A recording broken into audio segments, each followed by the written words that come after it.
I want to take a moment to let you know that I do have a Patreon. You can be a $3 a month, $5 or $10 a month member. $5 and $10 members get all my videos without ads and an audio version if you like to listen while you're multitasking, working, or whatever. $10 members actually get a free copy of my first book, Rational Answers to Stupid Questions. Link is in the description. Enjoy the video.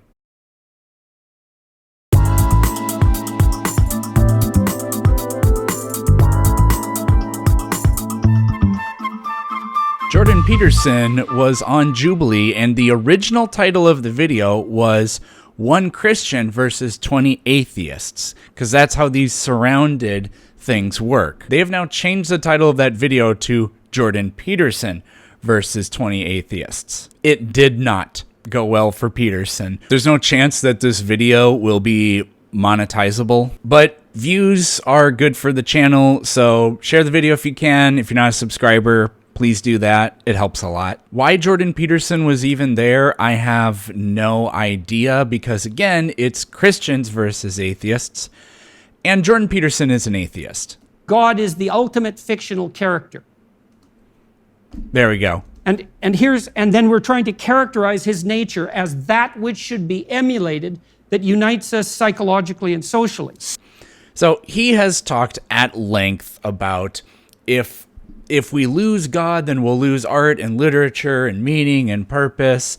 And Raskolnikov in the Brothers Karamazov, or whichever book that is, he becomes an atheist, and he learns that it's fine to kill this woman, and he does. And like the Telltale Heart, he's just ripped to shreds on the inside of it, because even though there is no God and there's no ultimate purpose, he still has to grapple with the wrongness of what he did, and it destroys him. So we have to think that God as a concept exists because it's healthy for a society. I mean, nobody has any clue what Jordan Peterson's real religious views are. Here's how he attempted to explain what he means. Atheists reject God, but they don't understand what they're rejecting. So I'm trying to give you an example of what's being rejected and its complexity. Okay, so God rewards Moses with a glimpse of the divine. So this is a definition of the God that atheists are hypothetically rejecting. A possible one. I said I didn't say the. This kid was totally nice to him in the way he just, oh man. I said That is possible, yes. Okay. So despite the fact that Moses is a stellar character and he's had a long and difficult...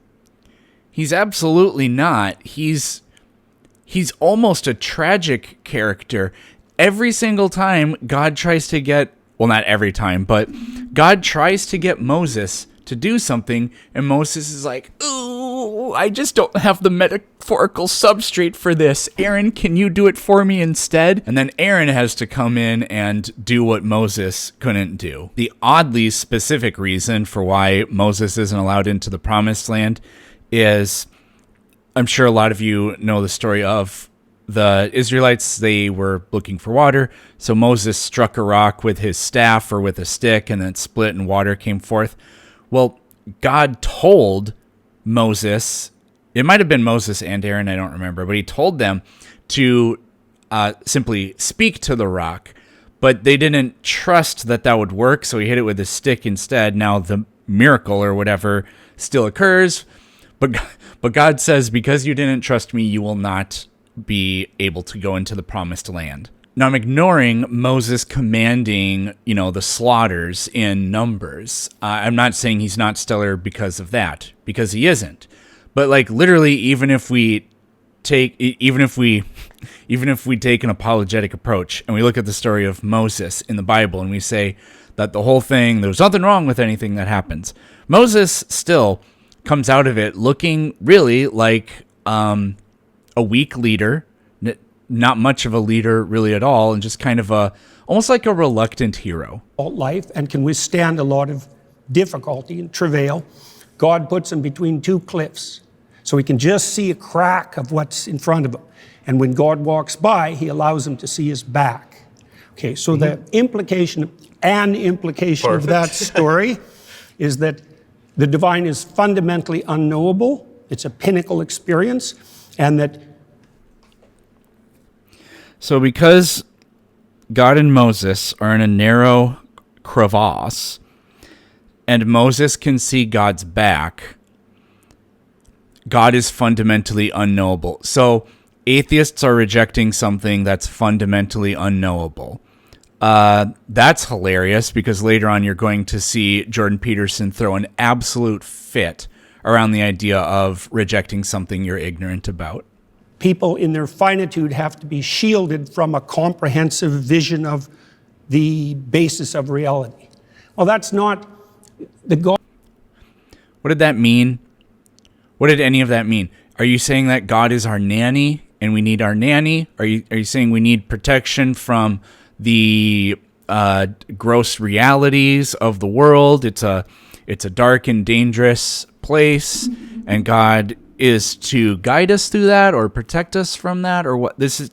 There's nothing here. God that's defined in that manner, right, is not a simple personification. It's not a simple old man in the sky. It's something that in its essence is unknowable and overwhelming. And that isn't, in my experience, the God that's defined by atheists who are attempting to undermine the story. I mean, it's the same claim, for example, that you're a finite creature and that you face something that in the final analysis is unknowable, and that He doesn't elaborate, but I would assume he means death or what happens after you're dead. you have to establish a relationship with it regardless of your inability to perceive or even withstand perceiving the whole. Okay, is there a problem with that? I mean, the problem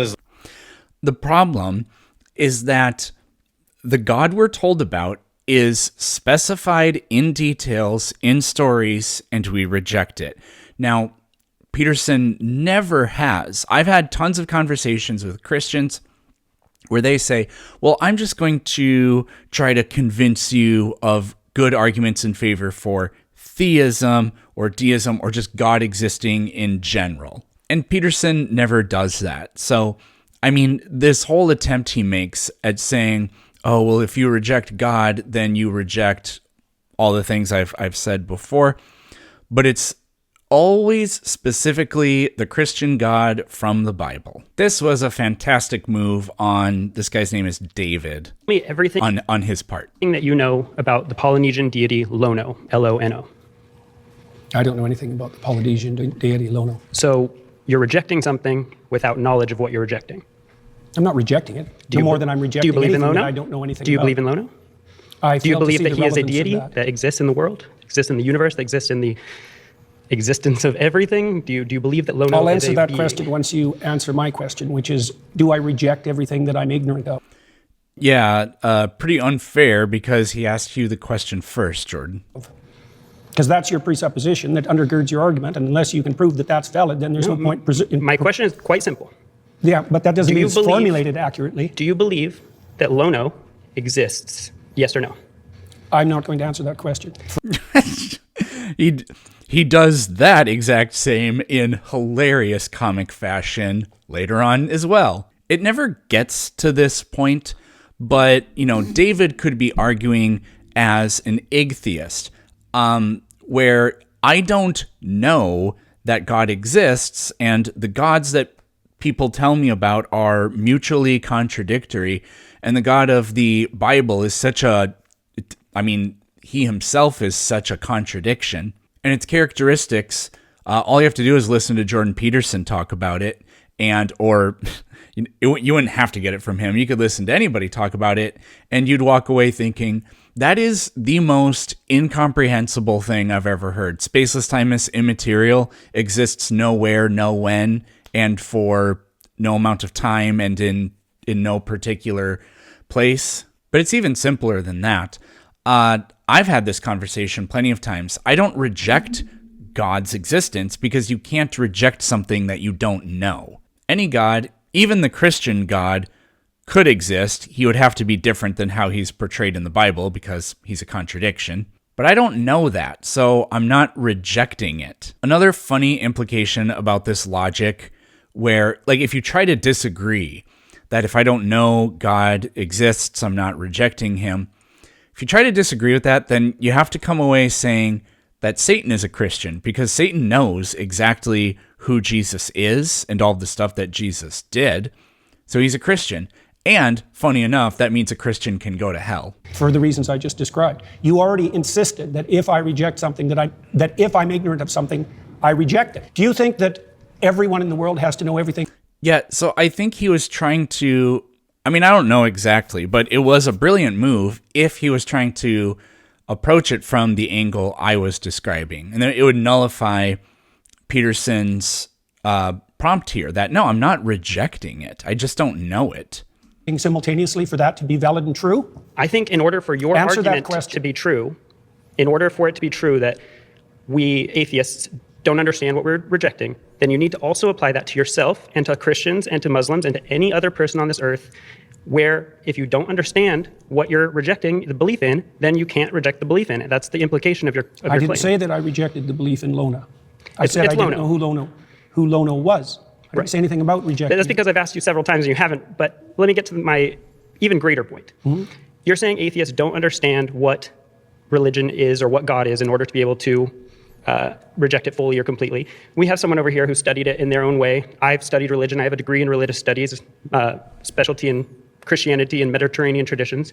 And further than that, beyond me, Pew Research studies suggest that atheists and agnostics actually know more about religion and about religious stories, the foundational principles, than believers. Yep. That's because they're more religious than they think they are. Okay. Whatever that means. They're concerned with deep matters, and one of the defining characteristics of someone who's oriented in a religious direction is that they're concerned with deep matters. Okay. In fact, it's virtually definitional. Right, but they... Yeah, I can even grant that, but it's not like deep matters is this one thing. And so therefore you are religious if you believe in anything that's deep, because spiritual, religious, deep matters include things like teleology, what happens after you die, but you can think deeply about all kinds of things from physics to metaphysics and invoke nothing about God. And to say that you're still religious if you do that is just really silly. The reason we evolved, so to speak, away from slavery was because the West was founded on Judeo-Christian morality and the presumption that every person was made in the image of God. Literally false, but don't take my word for it. It depends. It's the same with women's suffrage. I mean, women's in the patriarchy. What do you mean it was driven by humans? Humans drove slavery too. Yes, exactly. So there's no argument there. If slavery and anti-slavery were both driven by humans, what does your claim that they were? Slavery and anti-slavery were both driven by Christians. It was done by, paid for, rationalized, defended. By humans have to. I hit the space bar. Christianity lost a war, multiple wars, to attempt to preserve slavery. They lost to the Haitians. The Confederate traders lost their war. So Jordan, in your own words, you have no argument there. Yeah, Parker really handed it to him here. There were some things that Parker could have done that I really wish he would have done. No, I'm being Captain Hindsight. I have no idea if in that moment it would have occurred to me right then and there. I'd be nervous as shit talking to Jordan Peterson on this thing. So, wait, what? Okay, when I was in middle school, and that was like 2002 to 2005 or whatever, you couldn't buy a pair of jeans that didn't have a hammer loop on them. This is a wild tangent, but I haven't seen a pair of jeans with a hammer loop on them in like 20 years. I'm not hating. I just haven't seen that in years. As an agnostic atheist, I don't know if God exists, and I don't believe that God exists. And the only ones that I would really reject would be like the all-knowing, all-powerful, all-good, perfect notion of God that plenty of Christians like prescribe themselves. So I guess how is that relevant to this claim? You're basing a position of morality and purpose in some like notion of God that isn't the same type of notion of God that typical Christians would prescribe. Your notion of God is what typical Christians? Yeah, typically when I talk to Christians, they say that they believe in an all-knowing. How about Cardinal Newman, who defined God as conscience? He's a major influence on all of Catholic social theory. How about that Christian? How about this one guy? Yeah. To what extent do the vast majority of churchgoers and religious believers consume theological material? How deep do they think about it?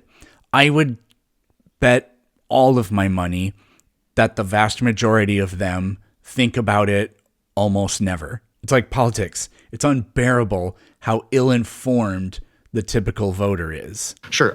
So do you believe in the all-knowing, all-powerful, all-good notion of God? What do you mean by believe? Do you think it to be true? That's a circular definition. What do you mean How when is you that say you circular? believe?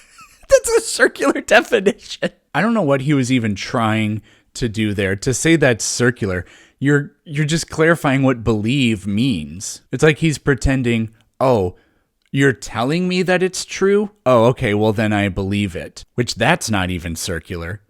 How is that circular? Because you added no content to the answer by substituting the word true and believe. I said you think it to be true. All right, so if What's you a believe belief? something, you stake your life on it. What do you mean by that? Yeah, this is where You live for it and you die for it. That's what I mean by that. It isn't something that you say. It isn't something that's associated with logical consistency. It's not declarative. It's not propositional. It's not a figment of your imagination. It's the presupposition of your attention and your action. And you're either fragmented, in which case you worship multiple gods, or there's some unity at the bottom of it that makes you an unstoppable force. what the fuck? I would not die for the globe religion, which I shill for. I wouldn't do it. Okay, so you're saying that you don't believe something if you wouldn't die for it? Not really, no. Okay. So then, How would you define belief? Something you say? Can I explain? Like, I could believe it is the case that this pen exists, but if someone like threatened my life, right, I would lie in order to be able to save my life, right? Like, I think Yeah. you would do that too. You wouldn't lie to save your Don't be life. so sure. I have heard Jordan Peterson say that apparently in Dante's Inferno, the worst level of hell is reserved for liars. And I've heard Peterson say, yeah, that's true. That would be the worst sin for which you would deserve the worst in hell for. You wouldn't lie to save your life? How much do you know about me? I didn't lie to save my career. I didn't lie to save my clinical practice. Would you lie to like save your children, your mom, your dad? I don't think lying would save them. Can there ever be a circumstance logically that lying could save someone? Yeah, and if you're steeped in sin, you're likely to live in circumstances like that. People get put in situations like that through no fault of their own. Give you an example. If you're like in like Nazi Germany, and it is the case that there's like Jewish people in your attic and you're trying to know protect the them, example. would you lie to like the Nazis? If I they're would have done asking? everything I bloody well could, so I wouldn't be in that situation you to begin lie? with. It's a hypothetical, and it's You not can't answer answerable. hypotheticals? It's hypothetical, and it's not answerable. That is not how hypotheticals work. To pretend that, well, the hypothetical doesn't really happen, therefore it's not answerable. It's just No, I so can't answer a lazy. hypothetical like What? that because Did it's you eat far. Look, Did you don't eat play today? games. I'm not playing games. I'm just Yes, asking you if are. Did you eat today? Yeah, I don't know where that was possibly going, but Peterson's doing the equivalent here of saying like, okay, if you were stranded on a desert island, and your friend died, would you eat them to survive? And Jordan Peterson's going, I would never go to an island. No, you're on an island. No, I'm not on an island, though. It's a hypothetical, and I would never go to an island, so I'm not answering the question. What I wish Parker would have done is ask Jordan Peterson, would it have been wrong for the people hiding Anne Frank to lie? There. Now Jordan doesn't have to commit himself to being in this situation, and the logic of the hypothetical is preserved. If you present me with an intractable moral choice that's stripped of context and you back me into a corner, you're playing game. I just told you I would do everything that I... That's not how hypotheticals aren't by definition loaded questions. And this is not loaded. Parker can be a little bit, he can do that, but he's not doing that here. could to make sure that I'm never in that situation. By the time you've got there, you've made so many mistakes that there's nothing you can do that isn't a sin. Living under Nazi occupation is the fault of the victims? being born in Nazi Germany and trying to protect people that you care about. Like there could be a Jewish friend that you have and you want to protect them. I think you should have just them in give your up on attic. that line of questioning. Give up on just like trying to clarify your position? Because you don't like, are you like uncomfortable with me asking this question? It's just a basic hypothetical. Like I could ask you. It's just a basic hypothetical like where like you put Jews' lives at stake in Nazi Germany. That's just a basic hypothetical. Obviously you would lie Yeah. in that scenario to save their life, but you're like not trying to answer this question for some reason. I just told you why. Are you anti-fascist? Like, so you're Why anti-fascist? are you asking that? I was just asking, just clarifying. But like, okay, again. Yeah, so that's an example of Parker trying to get a clippable moment, try to make him look bad. You're not answering this hypothetical because you know it shows that you clearly would lie to save I'm someone's life. answering it in Obviously, a that's not manner what you truth don't is. find acceptable. Obviously, because I care about. No, Jordan, you literally said, I'm not going to answer that question. You're not answering the question. I wouldn't be in that scenario. Obviously, right? Yeah, Logically, because that's No. already happened. Like that's in the past. You don't have a time travel device. We're bringing this logical hypothetical up to show you that in some circumstances that do happen within the real world, you would lie to save people's lives. So your definition of truth isn't actually how we're typically using it. So what you're trying to do is you're trying to muddy the waters when I ask you, like, do you believe this? Do you think this to be true? So you don't actually have to answer the questions. And plenty of Christians don't like that because they clearly see that you don't really like want to be associated with I can Christianity. imagine that I was in a situation where the best I could do as a consequence of my previous mistakes was to tell the least amount of lie I could manage. But that would likely indicate that I had made all sorts of catastrophic errors on my way there. So you would lie to save someone's life. So again, you do believe. Yeah, again, living under occupation is not you making it is not somebody's fault. It to be true in that circumstance. Well, it's not the fault. There are plenty of people who are at fault for that happening, but it's not the fault of the people in the hypothetical. Even though you like lied in that scenario. So Not clearly that's without what the you see to be true. context that I put it in. You were not willing to I die for it. said- You were not willing to let other people die for it. So that's not what you see to be true then, seemingly. You're doing exactly what I said you were doing at the beginning of the conversation. You're generating an impossible, restricted, hypothetical with no precursors to back me into a How is corner. it possible? Is there something contradictory about it? Nice to meet you. Yeah, nice to meet you too. Yeah. You know, I have faults, and here's one of my faults. I just automatically don't like you if you drink carbonated water. Danny, I know Danny. I've got Danny's number. We haven't chatted in a while. We really should. This is where it all goes horribly wrong. Say atheists worship things or people or places, whatever. Can you be very clear about your definition of worship again? Attend to, prioritize, and sacrifice for. Okay, that's it. That's your understanding of worship. Well, I could flesh it out, but that'll do for the time we have. Okay. Do Catholics attend to Mary? Oh, yes. Okay. So do they fit that description of worship? Yes. So you would say Catholics and other people that revere Mary, like the Eastern Orthodox tradition, worship Mary. Well, they might not put her in the highest But you would place. put it that way. No. You just said it. Now you're taking it back. There's now? still a hierarchy. Okay. Still worshiping. There's a hierarchy, but I thought maybe Danny was going to try to imply that they're polytheists or something, which Catholics they are. The saints are just lower tier gods. within the There's something at the top. All right, you can worship things Mary is below. quite a ways up the hierarchy, but not at the top. Let's go over your definition of worship again. What's your definition of worship? Attend to, Attend to. prioritize, Do and Catholics sacrifice for. do Catholics attend to? Do they prioritize Mary over all other human beings? No, I didn't say overall, did I? I didn't Well, add that to you my under- you definition. understand- I said there was a hierarchy as well. You attend to So you can Catholic- attend to something trivially, or you can attend to it deeply. And now there's you're a- adding stuff to the definition. But your original I definition. added the hierarchy part at the beginning. Are you just familiar? didn't understand it. Are you familiar with the Immaculate Conception? Why is that relevant? Because you go to a Catholic church, don't you? Or you've attended recently. You're interested in Catholicism, aren't you? Sure. All right. Are you familiar with their doctrines? Somewhat. Okay, you're Their familiar. doctrines are How very do they deep. regard Mary? Why are you asking me that? Because you're a Christian. You say that. I haven't claimed that. Oh, what is this? Is this Christians versus atheists? So, yeah, I'll just let Danny do the talking. I don't know. You don't know where you are, right? I don't know. Don't be a smartass. Well, and I mean either it, you're a 'cause I Christian won't or you're talk not. to you if you're a smartass. Oh, either you're a Christian or you're not. Which one is it? I could be either of them, but I don't have to tell you. You don't have to tell me. I was under the impression private. I was invited to talk to a Christian. Am I not talking to a Christian? Yeah, because again, the original title was that, and I don't know how this works. I've never been asked to be on this program or anything. And yes, I am bitter about that. But as Danny's describing, they were told what the title would be. No, you were invited to. I think everyone should look at the title of the YouTube channel. You're probably in the wrong YouTube video, You're really quite something. You are. aren't I? But you're really quite nothing, right? You're not a Christian. Okay, I'm done with him.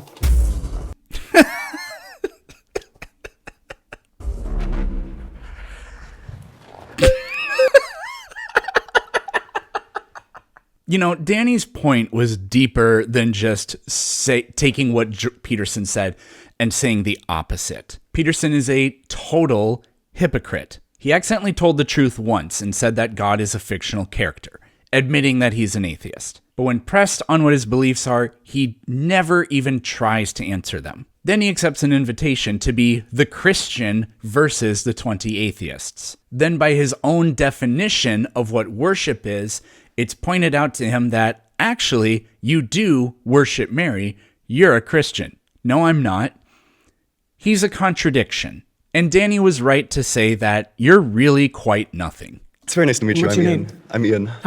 Yeah, I know Ian. I don't know if Ian really knows what I do really at all. I've taken notes from Ian before. He's very, very good at this kind of thing. Ian? Yes. So God says that you can own people as property. He says that you can beat them with a rod too. He commands genocide in Deuteronomy, in Numbers, and in Samuel. I mean, they have a goddamn baby barbecue in Numbers. Like, is all of this in line with Christian ethics? No. So then God doesn't... Well, that's absolutely catastrophic, isn't it, Peterson? Oh, fucking A, I hate saying that so much. Does morality come from God? Well, if you are rejecting that those things commanded by God are part of Christian ethics, then we just have a contradiction. No matter what you do, you're either going to blow up objective morality, you're going to say that the morality can change over time, you're going to appeal to divine command theory, which is also completely subjective, or you're going to have to end up saying something despicable like what Martin Luther said, which is that the Jews always worshipped a false god. Martin Luther would have absolutely loved Hitler. He said that you should take all of the homes away from the Jews and expel them and kill them. So then God doesn't fit within Christian ethics.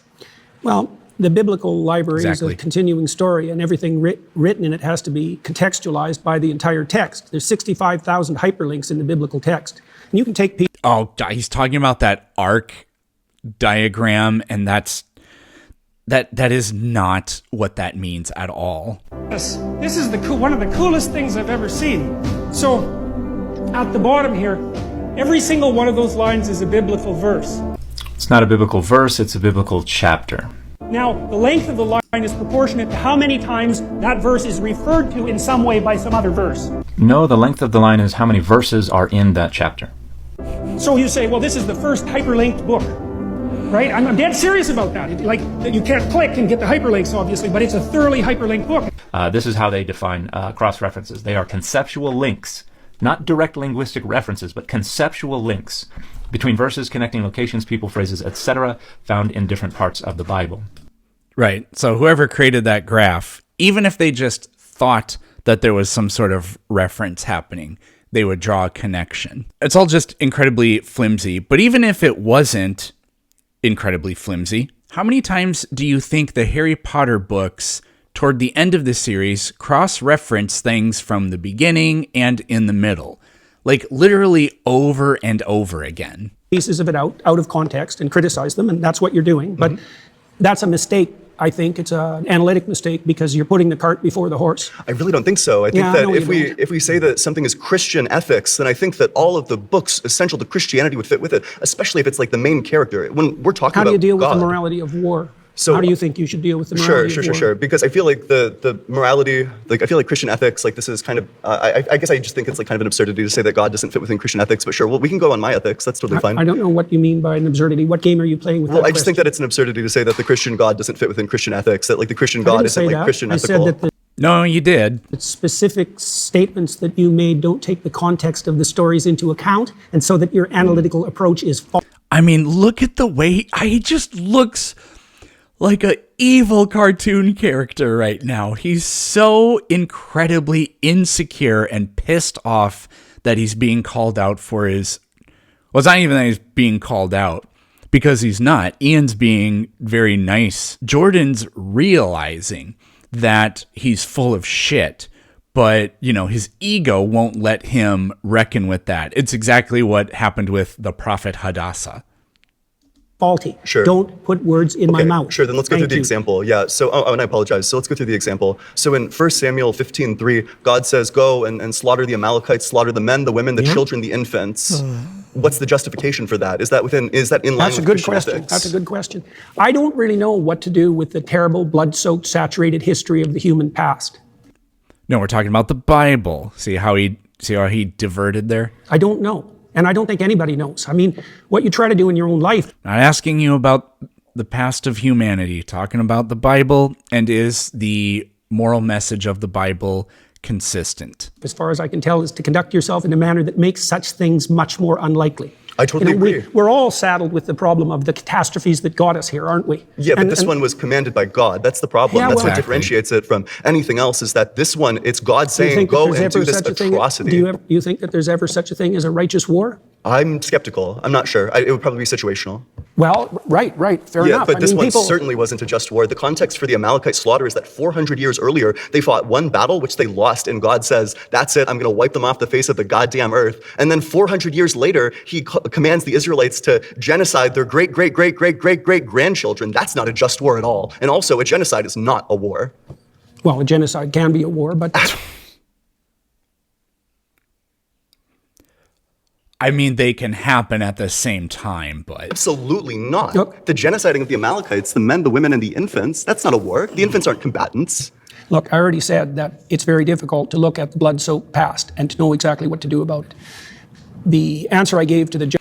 Yeah, but you can, literally demonstrate pretty easily that we have not P here, right? So we can demolish the logic of it. In fact, you said that it's not Christian ethics. Gentleman who is sitting here before you, is that it's necessary to read a text like the Bible at all of its levels of analysis simultaneously. And there's a directional morality that emerges across time that has its roots in the Old Testament, for example, with its restrictions against murder specifically, that makes itself manifest in the Christian texts as the insistence on voluntary self-sacrifice as the foundational belief. That's a profoundly anti-violence ethos. Do you have Thou shalt not murder gets you in what way to self-sacrifice?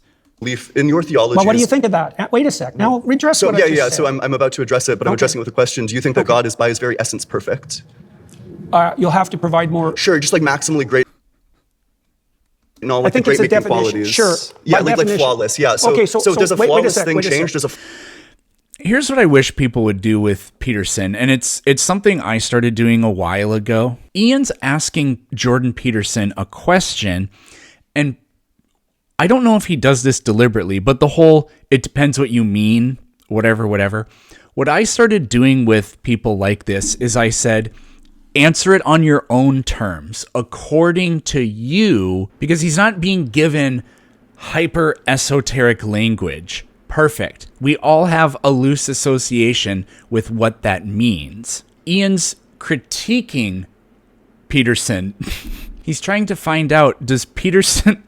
I hate it. He's trying to find out, does Peterson have a consistent view? According to Peterson, not according to Ian's definition of any of these words. Flawless thing reveal more and better information over time, or would a flawless thing say, here's what's good, here's the absolute good thing to do at all circumstances in time? Well, we know some of that. Wait, Tell so the truth. That's one. That's totally fine, but presumably... No. You don't get to skate over that. That's totally fine. It's a straw man of my position. It's a straw man of the argument. How dare you agree with me? What, you want me to sit here, you want me to kiss your feet because I agreed with you? Agreeing isn't enough? Argument. So the argument is that God... Wait a sec. You said find one maxim that's transcendent across situations. I didn't say any of those words. No, he didn't. He didn't say anything that could even be reinterpreted that way at all. I'm not sure what conversation you're a part of. Don't be a smartass. I'm sorry. Seriously. I mean it. If we're going to have a serious conversation, conduct yourself properly. Okay. Rephrase your question because I must have missed it. I tried to answer it. So in my mind, I guess by my lights, a perfect being doesn't change. A perfect being, if they're maximally good, maximally moral... Does our understanding of the perfect being change? Our understanding might, but presumably what the perfect being is revealing... Well, I agree. How do we distinguish between that, though, at the human level? How do we distinguish between whether... Right, okay, so we're back to God is unknowable, and this is according to Peterson. The God, it's just fundamentally unknowable. So how is that in any way useful? transforming understanding of perfection and perfection itself. Between our we can only, we can only see through our own lenses. Presumably a perfect being would be revealing all of these aspects all the time, especially if God's outside of time. I don't know how a God who's outside of time is revealing different things at different times. That just seems like incoherent to me. Imagine something that's perfect. Sure. And complete. Sure. Okay, and it's trying to communicate. Notice what Ian didn't do. Tell me what you mean by that. Tell me what you mean by that. With creatures who are anything but that. Sure. Well, they're going to get it wrong. Sure. Okay, now wait a sec. Do you blame that on the interpreters or the phenomena itself? So like, for example, are you perfect in attending to your conscience? Hold on. At the point in time when God is literally the one who created us, he could have created us in a way where we would always be receptive to these principles, where we don't have to go across like a learning curve where, maybe we'll understand like thousands of years in the future, maybe we'll do it. Oh, also, if you believe in the idea that if we couldn't commit the most horrendous types of atrocities, or that if we would listen to God's commandments, then we wouldn't have free will. There's an infinite domain of other kinds of actions we could participate in, even if we're incapable of straying from God's commandments, which is not a recipe for avoiding evil at all. An all-knowing God, then free will is impossible because wait a sec. Let's not go to that because yet. you threw free will into the mix. Well, that was the answer to your question. Yeah, and you said, why wouldn't God? Well, it's 1,000 years of deep-thinking philosophers would disagree with you. But and 1,000 years of, or at least like last 50 years of philosophers would disagree with you. These analytic philosophers, people like Graham Oppie make arguments about the incompatibility of omniscience and free will, that if God created this world, if he chose this world instead of that world, then he makes it causally inevitable every single action that you were going to make. If he made a world where we were just electrons in love, then none of this would have happened. But by making us in this world, knowing exactly what's going to happen in the future, it makes all of those events inevitable, which means that they're all causally determined, which means that we have no free will. If you believe in an all-good God or an all-knowing God that made everything. Well, have it your way. Okay, cool. So then the free will of the Odyssey fails. Well, it fails for you. That doesn't mean you've disproved it. I mean, you tried to make the argument? Yes, you tried to make a case for a causally deterministic universe. I don't think there's any evidence for that at all. Do you think that God could have created a different universe than what? Peterson doesn't think there's evidence for a causally determined universe? What the hell? The one that he created? I have no idea. Okay, so then there's going to be a double bind, right? So either he couldn't have done it, in which case he lacks the power, or he could have done it, in which case we don't have free will, because he chose this world instead of that world, making the events of this world instead of that world inevitable with his infallible knowledge. I don't understand where you're headed. Well, it just means that the free will defense fails. Like all this, like under like your I said, view, if you want to have it fail, no problem. I don't know why it's relevant to the issue. Do you acknowledge that under your view, free will doesn't exist? No. Oh, then do you want to respond to the argument? You'll have to phrase it more clearly so that someone like me can understand it. Yeah, gotcha. So God already knows in advance everything that's going to happen, which means that by making this world instead of that world, everything is inevitable, which means that God's act of causing this world instead of that world... Inevitable doesn't mean determined. It's causally inevitable if God chooses this world instead of that. Yes, it does. That world. Doesn't make it determined. Causally inevitable means determined. No, it doesn't. Absolutely, yes, it does. Well, have it your way. Okay. That's not the case. Well, some of that was enjoyable, kind of. Thanks for watching, and I'll see you tomorrow.